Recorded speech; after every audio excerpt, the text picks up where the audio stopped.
Thank you, Plowman, for this nice introduction.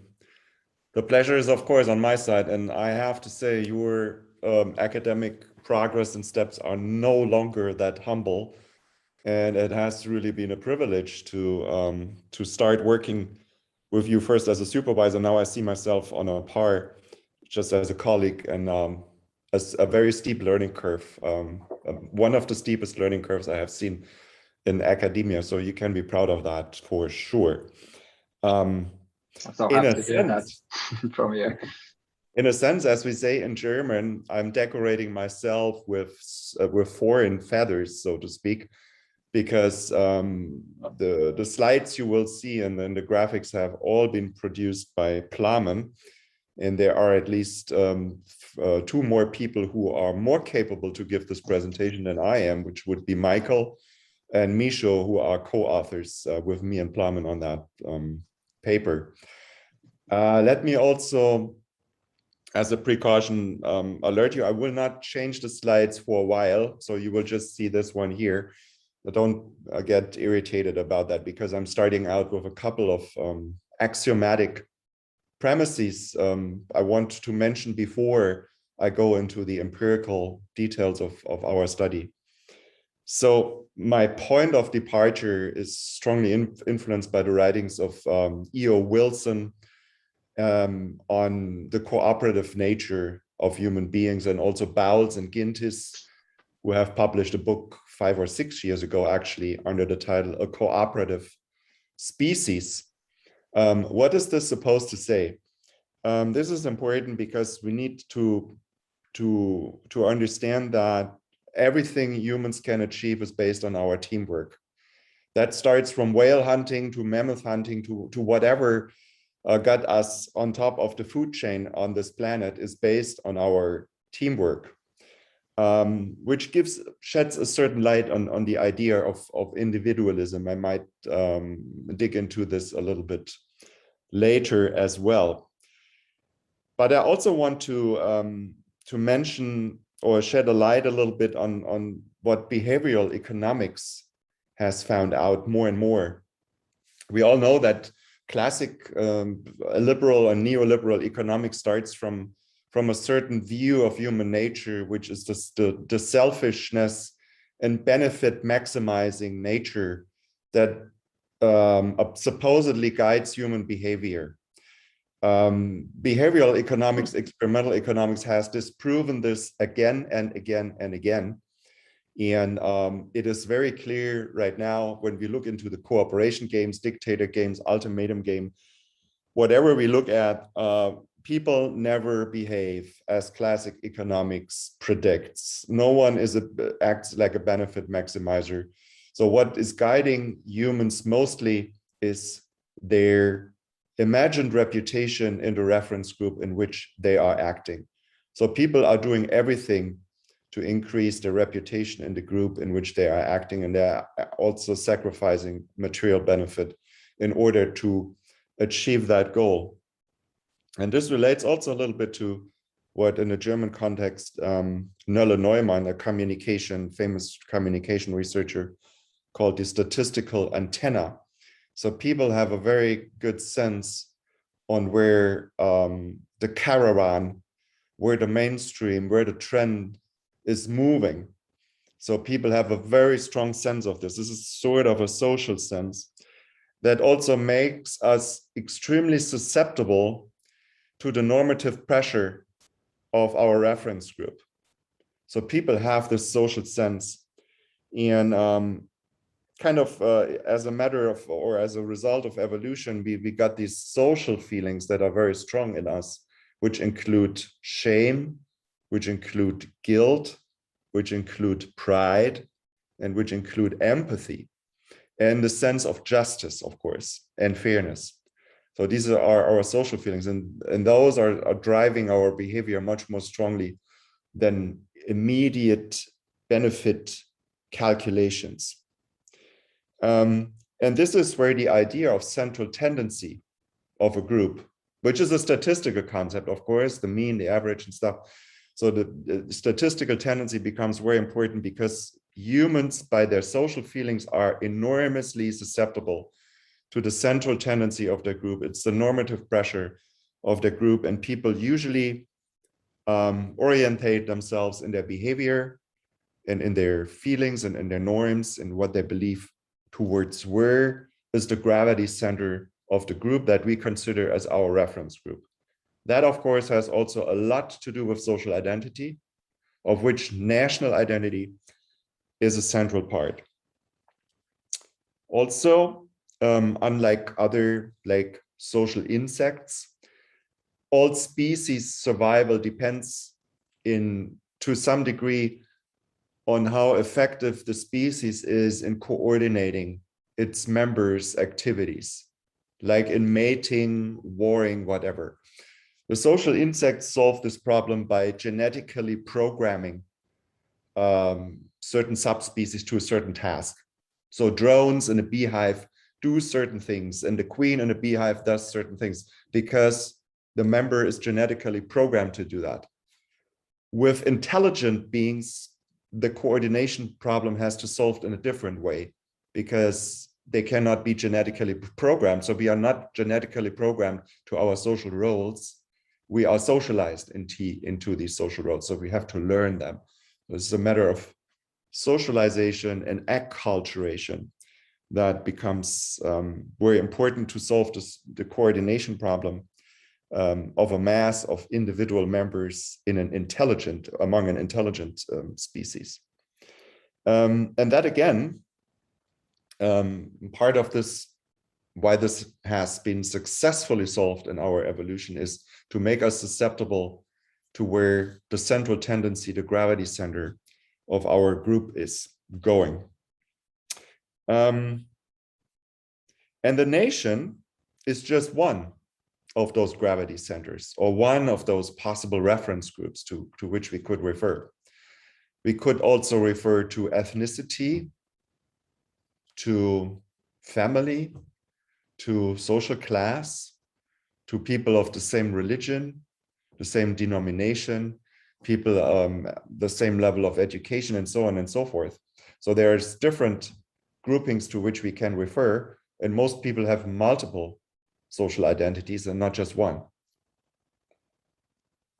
Nevertheless, among those, within this variety of social reference groups, the nation evolved as a particularly powerful one. As Asa Gatt points out in very lucid terms in his book, Nations, which is very recommendable, most nations have a core ethnicity. Of course, there are multi-ethnic nations that also exist, but most nations at least have a core ethnicity. Most nations, even though they're also multilingual nations, but most nations have a main language, which then creates the basis, sort of, a biological, the ethno-linguistic core of a nation is, so to speak, the biological basis of extended kinship, in a sense. Yeah? So that this becomes an imagined community.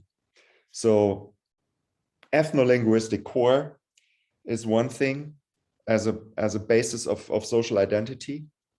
And nations turn out, and still are, even though we have tendencies of globalization that cut nations' power from above, so to speak, we have also tendencies of transnational processes, of regionalization that cut nations' power from below.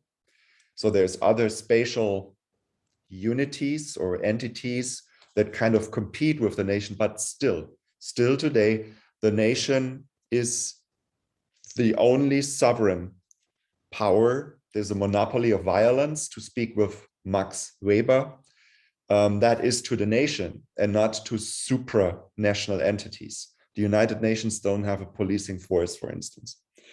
So, and no other spatial entity has more regulatory power over people's life than the nation. Laws are done within nations and states.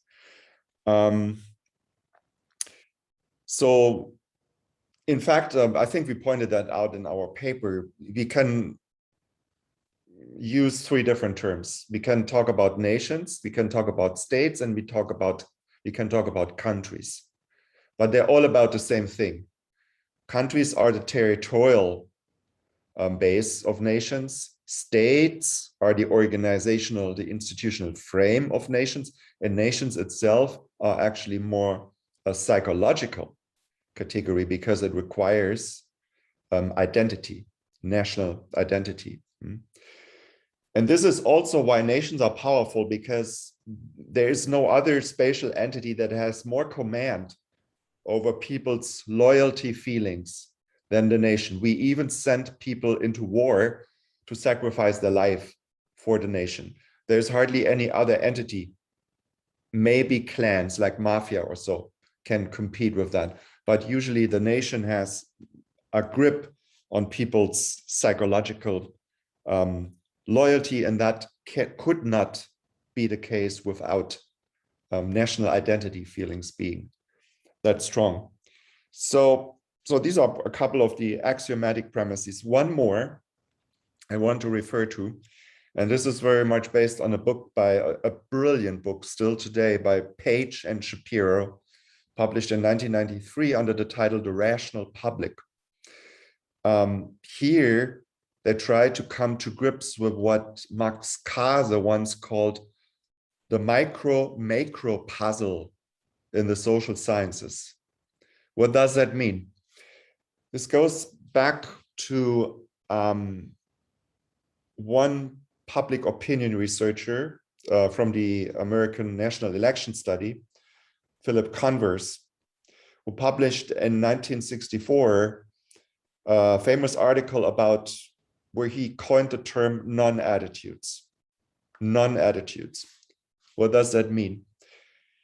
He came across the strange and for him really puzzling finding that people, interviewees in the American National Election Study, which started in the late 1940s actually, interviewees in the American National Election Study were astoundingly unorganized in terms of their ideological coherence. So whether left or right, conservative or liberal, people would show up with very incoherent attitudes. And he looked at correlation coefficients and found out that, and for people who are familiar with survey data, it's not surprising, he found out that correlation coefficients are usually never above 0.2. Even if you ask the same person in the same interview 2 times the same question, like about life satisfaction, the correlation would not be higher than 0.4, even though it's the same person in the same interview, the question asked at 2 different points in time, the same question. So you would expect there should be a 0.9 or what correlation, because life satisfaction should not change within a few minutes in an interview. So then he phrased the term or coined the term non-attitudes. And this is interesting because we know from individual survey data that correlations and explained variance are usually very, very low, which might actually point to the fact that the explicable variance is actually very low in individual survey data because it's non-attitudes, or there's a lot of random measurement error. And this is what also Alvin, in a paper published in 2007, he tried to calculate how large is the amount of random measurement error in individual survey data. And he came to the conclusion that it's usually about 50% or more. And that is variance that cannot be explained, that is outside the reach of any other systematic explanation or variable. So this is something really to recognize, because when the measurement error is random, or when there is a large random component, this is actually the reason why we do mass surveys, why we do interviewing 1,000 people or 2,000 people, because even if the random component is large, when you interview many people, the central tendency that you measure, so the mean, the average, will still be correct or accurate, because random deviations are upwards and downwards will be similar in size if they are random, and therefore, by aggregation, they will cancel each other out. So therefore, it is important to note that aggregation is not an artificial statistical thing to do. It's actually a cleaning process. It cures data from the random error component. And this is actually the reason why systematically take any two variables and calculate their correlation at the individual level, and then go on and aggregate those two variables and calculate an average for any kind of groupings, whether it's towns or any other spatial unit, whether it's social class, whether it's educational groups, and correlate the two variables again. And the correlation will always, without fail, the correlation will always be in magnitude larger because the random component has been eliminated. And this is what Page and Shapiro call the rational public. The rationality, the meaningfulness, the pattern clarity of variables comes out much stronger as soon as we aggregate. And this is what they meant with the public. The public is an aggregate. Public opinion is an aggregate. And the aggregate is rational. So this is where pattern clarity comes to the fore. And they showed in their study exactly this miracle of aggregation, and also that aggregate units react meaningfully to outside stimuli. So you would see changes in public opinion as a response to changes in economic conditions, to changes in events like a civil war, like a disaster, like a flood or whatever. Public opinion will change rationally in response to outside influences and events, but only in the aggregate. You would not see that so strongly if you look at individual level data. Okay, now, so much for the axioms. Let's go a little bit into empirics. So this is one of the wonderful graphs produced by Plamen. So what we see when we look at the World Value Survey website, we see this Engelhardt Welzel cultural map. And usually what we do, we see 2 dimensions of cultural variation, and we plot countries on them. And usually what we do is what you see on the left-hand side is the conventional presentation. We take the average, the arithmetic can also take a geometric mean. There's different ways to calculate a mean or the central tendency. But when we plot the central tendency of a country into the map as a dot, and of course, this is hiding something because individuals might be all over the map in each country. So there should be overlap.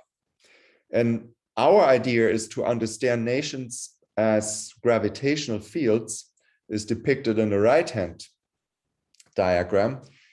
The central gravity center is still the idea, but this is only the center of gravity, and it should affect the distribution in such a sense that although the individuals might scatter all over the map, the density of the distribution should become slimmer, smaller, as you move away from the center of gravity, or put it the other way around, the closer you move to the center of gravity, the denser the distribution or the cloud of the individuals should become. So this is then our understanding. So nations then might overlap in their peripheries, but their center of gravity still are distinguishable from each other and should be understood as centers of gravity and not as this is just where everyone is, right?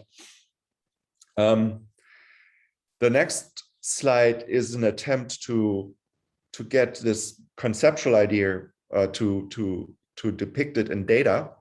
So we see now on the horizontal axis, we see secular values scaled from 0 to 1. And on the vertical, we see emancipative values also scaled from 0 to 1. And we took the 5 largest nations in terms of population size from 5 continents. So Nigeria for It's the largest population in sub-Saharan Africa. China is the largest population in Asia. Brazil is the largest population in South America. The US is the largest population in North America, and Germany is the largest population in the European Union. And then we try to depict this idea and see how people are distributing. And you see it very nicely reflected here. There would be overlap.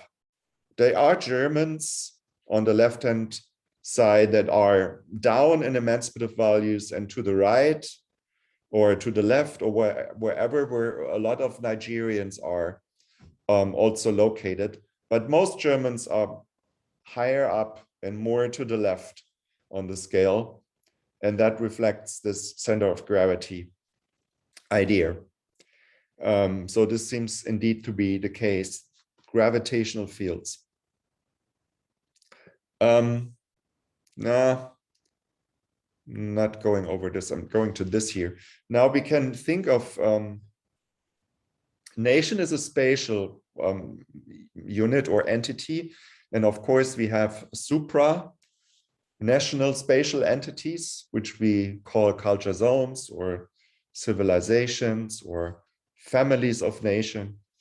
Then we have countries, of course, and then we have subnational spatial entities like provinces, subnational provinces, or then towns. And here we look into this multi-level spatial hierarchy in terms of how much of the variance of a given unit here in emancipative values is captured by the next higher level unit. So what we see here is that culture zones, let me put it like this, 81.1% of the variation between countries in emancipative values is actually variation between different culture zones, of which we have 7 here in this setting. And only the remaining 28.9% of the variation is between countries is within culture zones. So there's much more variation between than within.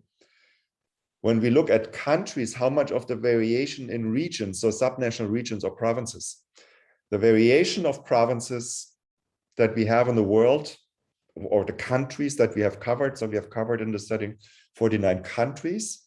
Those countries have 1,869 subnational provinces, and there is variation in emancipative values among these provinces. But 91.1% of this variation among provinces is variation between countries, and only the remaining 8.9% is variation within countries among those provinces. And this is a principle we see as we go down this multi-level hierarchy. There is a general tendency, and this is how culture evolves. As culture emerges, what happens is that the between variance component is getting larger, and the within variance partition is becoming smaller. That is the tendency of culture. So making things within more homogeneous and between more distinct. That is what actually characterizes culture and makes culture recognizable as such, so that people become more similar in their behavior and thinking within and more dissimilar between units of consideration. That is to shift this variance partition from the within to the between part. That is what culture is doing. What is the logic of culture? And also the creation of the related social identities. They could not come into existence without culture becoming recognizable. And that happens by enlarging the between part, so the distinction, and downsizing the within part, so making people more similar in thinking and behavior as they belong to the same unit. Okay, here what we have done here is to look at other lines of division, to put it like that. Sex, age, education, left, right, social class, settlement type, region, ethnicity, language, migrant status. And so we divide up the societies into those different groups in order to see how close are they still together within their national space. And it turns out that these clusters, that these different groupings still fall into their national clusters. So they are different.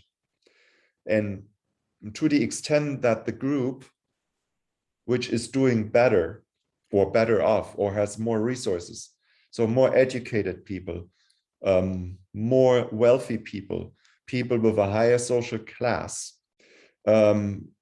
people in urban areas rather than in rural areas, and so on and so forth. So people having the better condition, more enabling conditions, would be more emancipatory and also more secular in their value orientations in all nations that we consider, but they would still be closer to the national gravity center than to the same group in another society. Yeah. So this again speaks to the configurational force, configurational power of nations as a gravitational field of culture. Now, this is more a visual illustration, but we also ran a couple of statistical analyses where we looked at, so emancipative values are the dependent variable, and we run regressions with emancipative values measured at the individual level. And then we plug in national means in those values, but also then additional grouping characteristics like religion, ethnicity, language, and also social demographic, individual level variables like income, education, gender, birth cohort, and other things. And it's really stunning to see that 31.5% of the variation is between countries. And the other social demographic factors or grouping characteristics only add a relatively minor percentage, 2.5% and 4.3%, in addition to what the country in and by itself explains.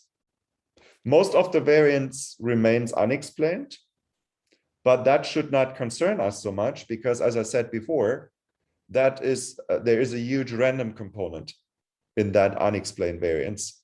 So the explicable variance at the individual level is actually much smaller than the 61.8%. All right, the conclusion from this would be that